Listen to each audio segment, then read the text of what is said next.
सरकार से यही कहते हैं, तानाशाही और अपना नजरिया बदलिए, जनता के बारे में सोचिए। और ये जो आप बैठते हैं बड़ी बड़ी बिल्डिंगों में, बड़े बड़े उसमें मीटिंग करते हैं, होटलों में जाते हैं, वो सब मत करिए। आइए फ्लोर पे, वहां मीटिंग करिए, जनता को समझिए। तो बीजेपी तो उसके पहले भी 3-4 सीट हमारे समझ से, इस बार भी उसका जो इससे पहले जब माननीय मुख्यमंत्री अरविंद केजरीवाल जब पहली बार मुख्यमंत्री बने थे तो 3 सीट या 2 सीट बीजेपी के पास थी। अब भी 7 सीट बीजेपी के पास है। गृह मंत्री जी घर घर जाके पर्चा बांटे थे, उसके बाद भी वो नहीं जीत पाए चुनाव दिल्ली में। तो केजरीवाल अच्छा काम किए हैं, वहां लोग बताते हैं, दिल्ली के रहने वाले हमारे भी लोग हैं, तो अच्छा है। और मैं देखता हूँ एक छोटे से आंदोलन से पैदा हुई पार्टी, उसका पंजीकरण भी अच्छे तरीके से नहीं हो पाया था, उसने रूलिंग कर ली, केंद्र शासित प्रदेश दिल्ली में अपनी सरकार बना ली। तो कहीं ना कहीं आंदोलनों से बहुत देश की दशा और दिशा बदलती है, नो डाउट। उसने दिल्ली की दशा और दिशा बदल दी। और अमित शाह जी उठाते हैं, क्या लगता है? अब देखिए उस बारे में हम कुछ नहीं बोल पाएंगे कि रोहिंग्या, देखिए जैसे इन्होंने कहा एनआरसी और एनपीआर रजिस्टर बनना था, तो भाई जो बाहर चले आए हैं उनको लाजमी है बाहर जाना चाहिए। जो हमारे देश के नहीं, मेरे देश पे क्यों बोझ बने? भाई बाहर के हैं, आप बाहर जाइए। हम खैरात थोड़ी खोल के बैठे, खाला जी घर है कि आप घुसपैठ करके चले आइए, लेकिन घुसपैठ कराते कौन है? ये छोटे छोटे दल जो समीपवर्ती बॉर्डर है जिनका घुसपैठ कराते हैं, अपना कैडर अपना। आप युवा हैं, आप सरकार से क्या कहना चाहते हैं? सरकार से यही कहते हैं, तानाशाही और अपना नजरिया बदलिए, जनता के बारे में सोचिए।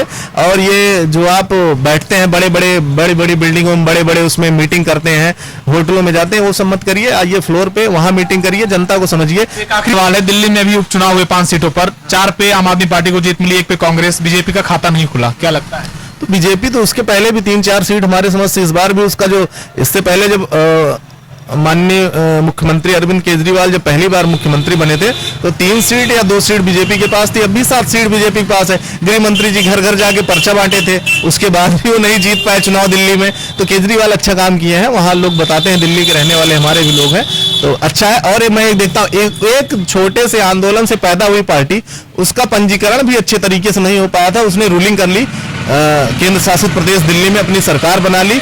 तो कहीं ना कहीं आंदोलनों से बहुत देश की दशा और दिशा बदलती है, नो डाउट। उसने दिल्ली की दशा और दिशा बदल दी। बहुत अच्छी, कल मैं देख रहा था उप मुख्यमंत्री जी वहां पे हैं, मनीष सिसोदिया साहब थे, तो डायरेक्ट जनता से पूछ रहे थे सवाल कि आपको क्या चाहिए। शिक्षा पे भी यूपी के मंत्री को और तमाम नेताओं को चुनौती देते हैं, जो भी चुनौती देता है कि दिल्ली की शिक्षा व्यवस्था से अच्छी हमारी शिक्षा व्यवस्था है, उस पर वो बहस करने के लिए उसके घर जाते हैं, स्टेट पहुंच जाते हैं, लेकिन बहस कोई नहीं करता है। देखिए ये सब पॉलिटिकल इशू है। यूपी की व्यवस्था दिल्ली की शिक्षा व्यवस्था से कभी बेहतर नहीं है आज समय तक, और ना हमारे समझ से 5-10 सालों तक हो पाएगी। आप ये देखिए, अध्यापक का कार्य है पढ़ाना, ना पठन पाठन करना, और बच्चों का कार्य है पढ़ना।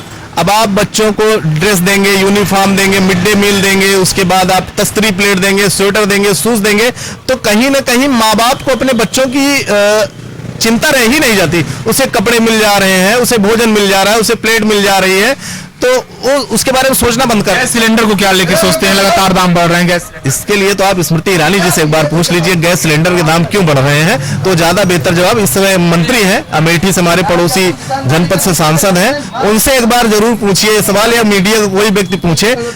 जब यूपीए की सरकार थी, स्मृति ईरानी 2-2 सिलेंडर लेकर बैठी हुई थी, हाय तौबा मचाई हुई थी। आज एक शब्द नहीं बोल रही है, प्रचार कर रही है पश्चिम बंगाल में जाके, पूरी कैबिनेट वहां लगी हुई है, लेकिन ना पेट्रोल पे कोई बोल रहा है, ना गैस सिलेंडर पे कोई बोल रहा है। फिलहाल मैं सब्सिडी नहीं लेता हूं, मैंने गरीबों के लिए छोड़ दी है। पेट्रोल 500 रुपए लीटर कर दे मोदी जी तो भी मेरी हैसियत है, मैं भरा के चलूंगा, उसमें कोई दिक्कत नहीं, मैं अपनी इनकम बढ़ा लूंगा। लेकिन जब यूपीए की सरकार थी तब तो इन्होंने बहुत रोना।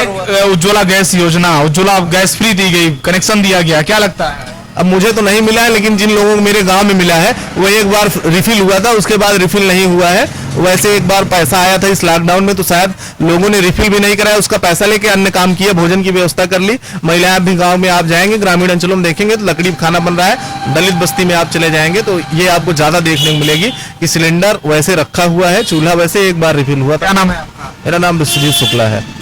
तो देख रहे हैं, जनता है, जनता का जनमत है, और जनता क्या सोचती है चुनावों को लेकर। और 2022 की अगर हम बात करें, 2022 में सत्ता में कौन आएगा, अखिलेश यादव या मुख्यमंत्री योगी आदित्यनाथ, तो जनता का जनमत जानने के लिए, जनता की नब्ज टटोलने के लिए इस वक्त मेरी मौजूदगी एक चाय पान की दुकान पर थी। प्रशांत से कहूंगा तस्वीरें दिखाएं दूर तलक किस तरह से लोगों की भीड़ थी और लगातार हम रूबरू हो रहे हैं जनता से, जानने की कोशिश कर रहे हैं कि जनता का जनमन क्या है 2022 को लेकर। कैमरा पर्सन प्रशांत के साथ शिवशंकर तिवारी,